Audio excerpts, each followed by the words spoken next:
All right, everyone. Oh, look. Wow, look at that. So, this is my first meeting, so without further ado, let's get this started.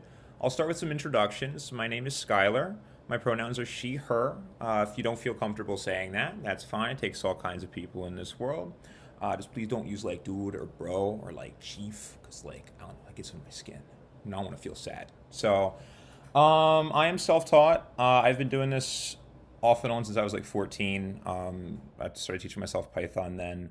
I would not consider myself an expert by any means, but I do feel that I have enough to go over some of the basic stuff that we're going to see in the National Cyber League. Now, this is stuff I saw during the first single rendition. Um, and so a lot of this stuff you might already know. It's pretty basic stuff, but this is just maybe a review or something like that. And if you want to follow along, and thanks for coming, and then let's get this started. So I'm gonna figure out how to share my screen because this is we're gonna make this happen. So share this screen.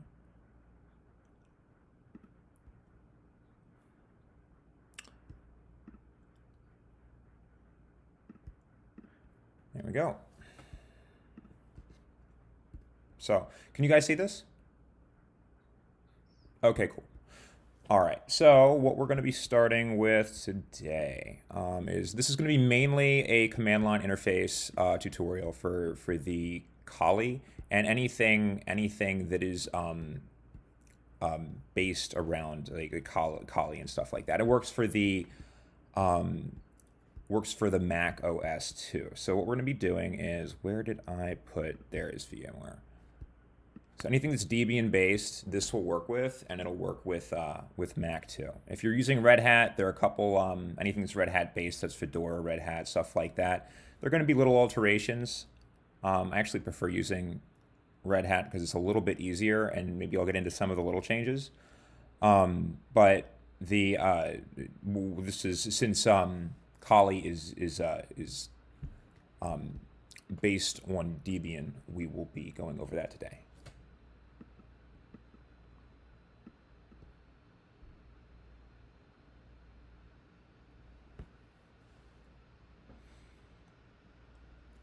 So I assume, does everybody have a like their virtual machine set up for this stuff?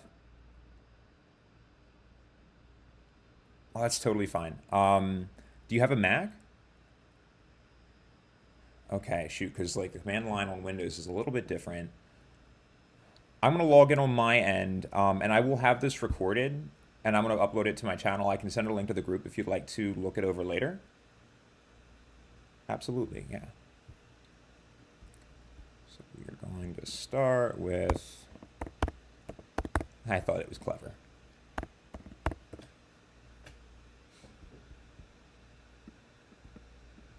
And then once we go over the command line interface, we're going to go over one of the tools that we're going to use, that you're going to use in the National Hacking League, and that is exiftool.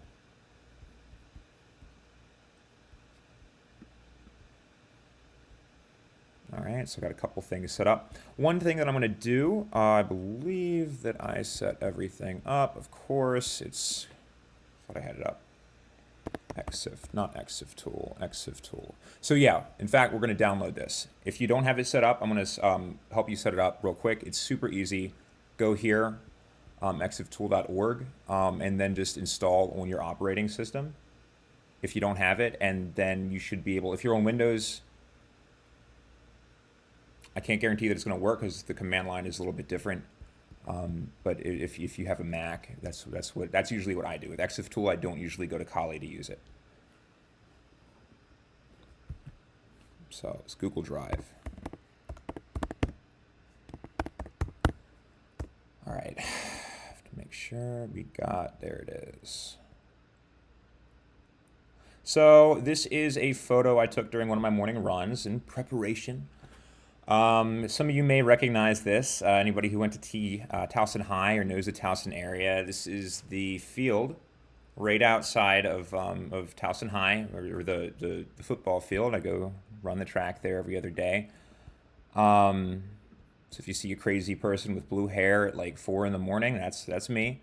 So what we're going to be doing is I'm going to send this, actually link this to the group, and we're going to download this, and this is what we're going to be going over later with exiftool. Sorry, I meant to click share.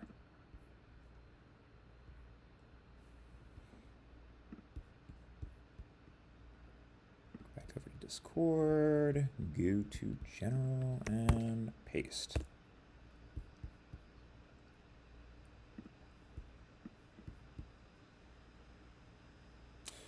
I think that's good. All right. So we are going to, if you're in your Kali Linux virtual machine, we're going to go to the top left corner and click on terminal.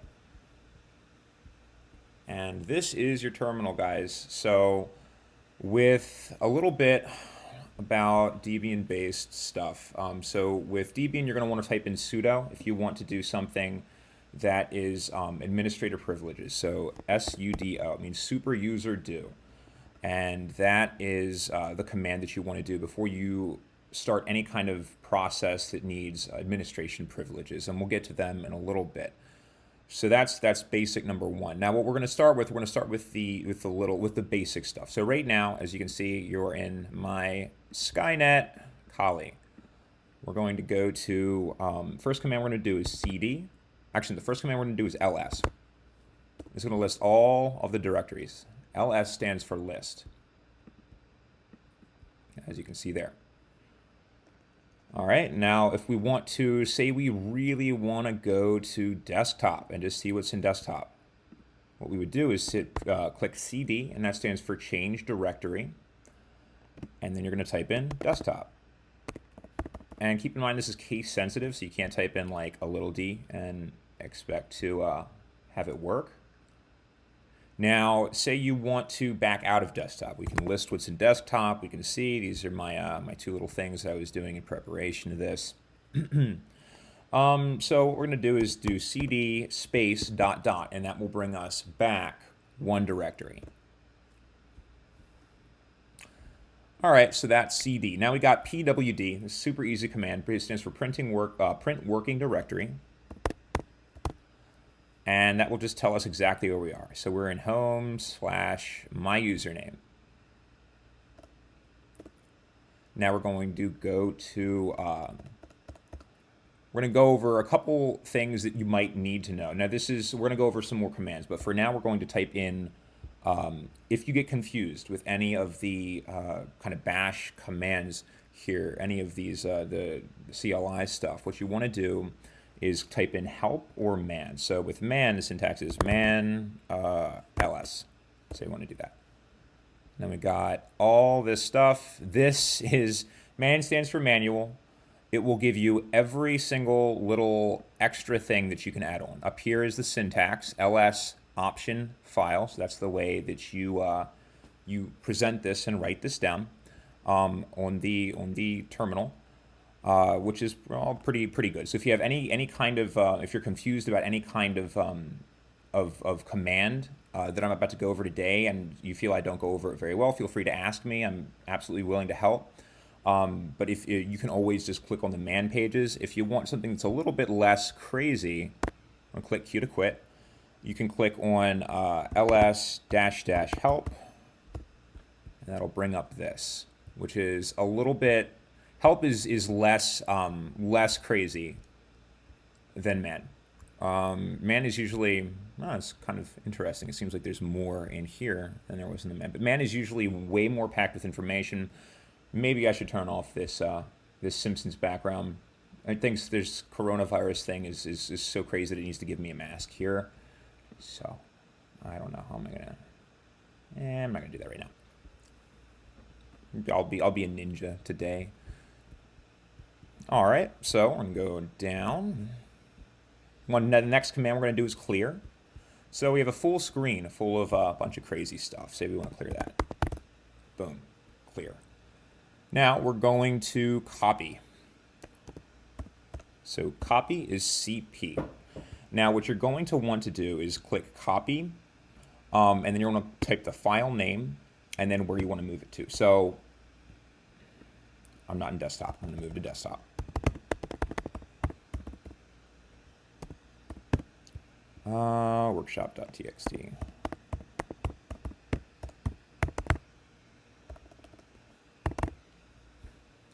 And we are going to move that to, we're going to move it to, let's see. I'm going to go to home. First, I want to make sure that I'm a home/home/Skyrim. So, oh. Okay, so we're going to do /home/Skynet. So then that is copied to here. As you can see, there's a little jump. Workshop text is now here. Something else you can do is move. And this is very similar to copy, only you can move it and it won't, it's more like a cut and paste rather than a copy. So say we want to move workshop. We'll just go back up to this command right here. You can tap up on your keypad and bring it back up. We'll type in MV and enter. Now it's gone. But if we back out, it's home, where is home?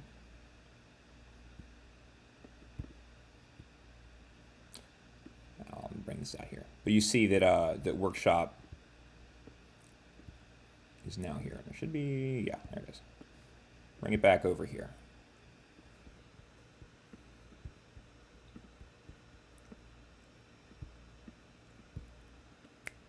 All right, so next we're going to go over cat. Now cat is something that will pretty much print whatever text file you have directly to your screen here. So we're going to change my directory over to desktop again. I'm going to do cat workshop.txt. And as you can see, it's a list of names, which we're going to go over in a little bit when we go over the grep command. So I'm going to clear that. The next one is less. And the difference between cat and less is that less will open it in a new window. So say you don't want a bunch of text, just crazy. Say you have a huge file, you don't want a bunch of text like taking over your screen, your terminal, you can do less. And go to workshop.txt. And as you can see, it opens it in kind of like a new tab. And when you press enter, or I guess it's, okay, when you end it, which is clearly Q. Wow, thanks guys. This is my first presentation, so obviously, thanks for bearing with me if I'm not totally on point. All right. So next up we have, we're going to go over a little bit of Nano. So Nano is used for, it's a text editor. You can use it for bash scripting, stuff like that. Say I want to create a file. We can go to nano text.text and press enter. So now we've got this. Now if we want to say hello world, how's it going? What's up? And we can press Command S, saves it, or it writes it, and then we can press Command exit, exit it back, and then if we cat text.txt, we'll get hello world, which is some pretty cool stuff. Now we are going to go over, so we already did less. Now, okay, so grep. Grep is a huge command. You could probably do an entire video just on grep by itself. But today we are going to go over just kind of the basics. So as you saw, there was a list of names in workshop.txt, and so what we're going to do is we're going to grep. So this is, we're going to grab a piece of information. Grep is used for searching through databases and finding specific things that you want, which is something that you will be using in some networking stuff.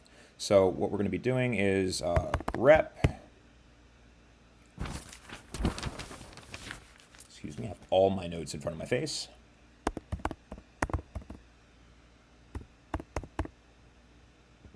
I believe that the syntax was, oh God, my RA is calling me. She can wait. So yeah, this is case sensitive. So we're going to want to do this in, at least now it is. So now we have John. And as you saw in workshop.txt, if we open this, John is one of the names here. So what we did was we searched through, using the grep command, we searched through this list of names until we found John. Now, if you want to make it not case sensitive, you can do the same thing, only you can do -i. And -i, just think of it as ignore case. And you can do that with a lowercase j now, and you should be able to get away with it. Yeah, John pops up. Now, there are a couple other commands that we could go over. We're not going to go over that today. So what we're going to be doing now is, let's see, I go over everything I need to go over. Grep is extra. You're not going to be really using this for National Hacking League, at least not that I saw in what I got through. Echo. Okay, so Echo. This is if anybody, any of you know like some basic Python, Echo is just like print. So Echo.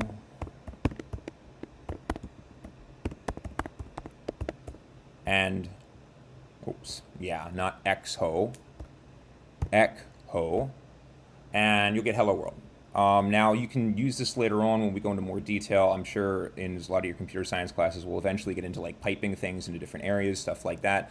This becomes very useful for now. It's just, I certainly didn't use it in National Hacking League, so we're not going to go over it too much. I want to keep it kind of on point, just to make sure, don't want to load you guys down with a bunch of information. This is something that you're going to need, not for National Hacking League, but something that's very good to go over. This is touch. So touch creates a new file. So touch file name will create a file named file names. And if we list now, we've got blank.txt and we have file name. So file name was created using the touch command. Now mkdir, this stands for make directory. And you can create a whole new directory. Cool. We'll call it cool, because why not? And now we have a new directory called cool. And we can change directory to cool if we really want. And there's nothing in here, obviously, but little thing you can do. You can make other files and work things around like that. Now, I'm not going to go into chown and chmod, because that's some more complicated stuff. And I can't even say that I know them totally like the back of my hand yet. So what we're going to be doing now is remove. So remove is delete. Be very careful with this. Once you remove stuff, it's gone forever. It's not like Windows where you got like a trash bin and you can like take it back out.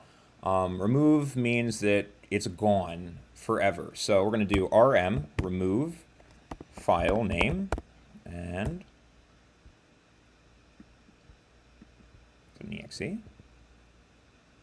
Cannot remove no such file or directory. So we're going to try. Oh my God, thank you so much. We're going to remove fine name because it's not a very fine name. And now if we list it, no more fine name because it should have been file name. There's some charger problems there. There we go. Okay. So now I think that's definitely enough. Anything else I need to go over on the command line? CD. Thank you for bearing with me, guys. This is my first workshop I've ever hosted, so if it's not 100% spot on, I thank you very much for still checking in. And I think that goes over everything that we're going to use today. Now we're going to go into the actual exiftool. So I'm going to go back to my desktop because I prefer using it from my desktop. That's just me. If I can avoid virtual machines, I don't know. I don't like them as much. So we're going to open my terminal, which is right here. And this is the same syntax across all things. So you can use it on, except maybe Windows, because I haven't used Windows and I'm not huge on Windows. So what we're going to be doing is, I hope you all downloaded that that file that I asked you guys to download, that exifthis.jpg, and saved it wherever you want to save it. And this is going to be a good exercise if you saved it to some place that isn't like right in like your home folder. That's great, because then we can practice going over some of the commands that we just learned. So if we want to pwd, say you saved it wherever, print working directory, I'm 99% sure I saved mine in downloads. So here we go. You can look through ls, cd, downloads, change directory to downloads. Now, I know it's in here, and I don't necessarily want y'all looking through all my downloads, so I'm not going to share that.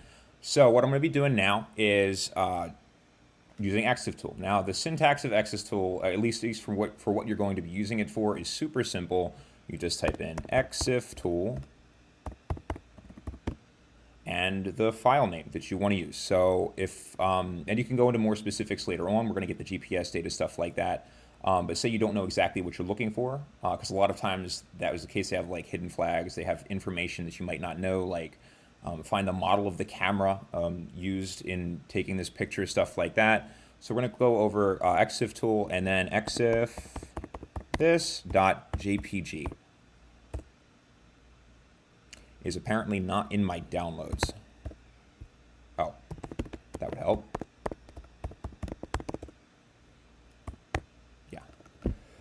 Now we're going to go over exif this.jpg. And now you get a whole bunch of information. You get the GPS timestamp, processing method, date stamp, bunch of stuff. You don't need to know all this. This is some crazy stuff.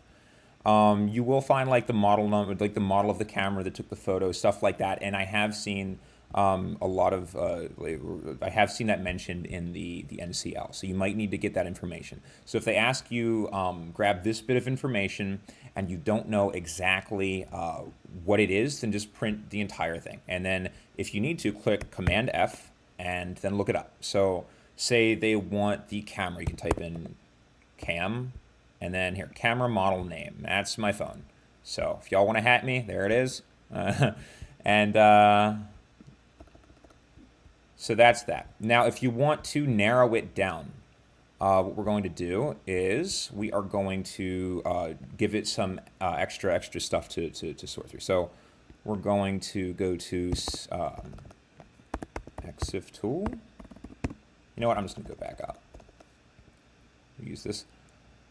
And GPS latitude. I don't know why I put a space there.